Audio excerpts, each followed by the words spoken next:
নমস্কার দর্শক বন্ধুরা, দাঁড়িয়ে বেশ স্বাগত।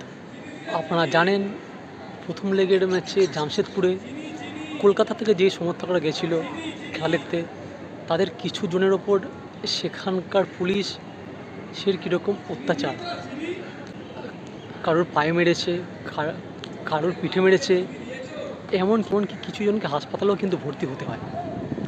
তো তাদেরই পাশে এবার মোহনবাগান ম্যানেজমেন্ট।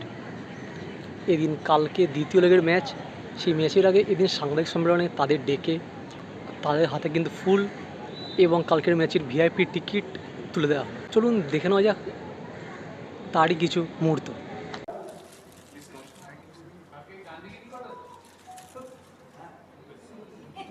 আরেকটা আমি বলছি, এদের যদি কোনো ইন্টারভিউ নিতে হয় বাইরে নিতে আইএসএলএস সিস্টেম হচ্ছে, এর মধ্যে ইন্টারভিউ করানো যায় না। এরা বাইরে দাঁড়াচ্ছে, এরা সবাই যারা কথা বলতে চাও কি হয়েছিল সেদিন ইনসিডেন্ট, সবার সাথে কথা বলতে পারবে। টিকিটটা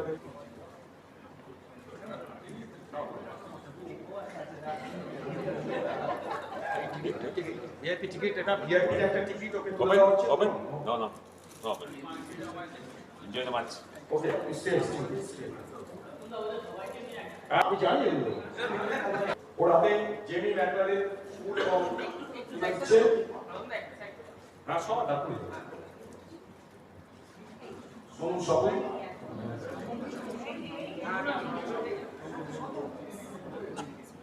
সৌরভ সরকার ও পুলিশের কোমরে পুলিশ লাঠি মেরেছিল। সৌরভ সরকার এসছে, কোচ তার হাতে তুলে দিচ্ছেন। এটা সুস্থতার প্রতীক হিসাবে গোলাপ দিলে দেওয়া হচ্ছে। একটি করে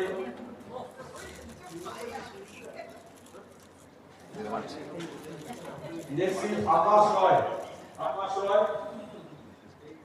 এবং জামশেদপুরের সাধারণের হাতে বই করেছিলেন।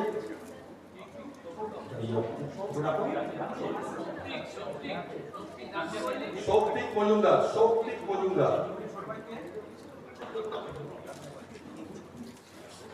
আমরা আশা করবো এরকম ঘটনা যেন ভারতবর্ষের কোথাও না ঘটে, আমাদের মাঠেও যাতে না ঘটে, এবং আমরা আশা করবো আমাদের এখানে সুস্থভাবে খেলাটা সম্পন্ন হয়।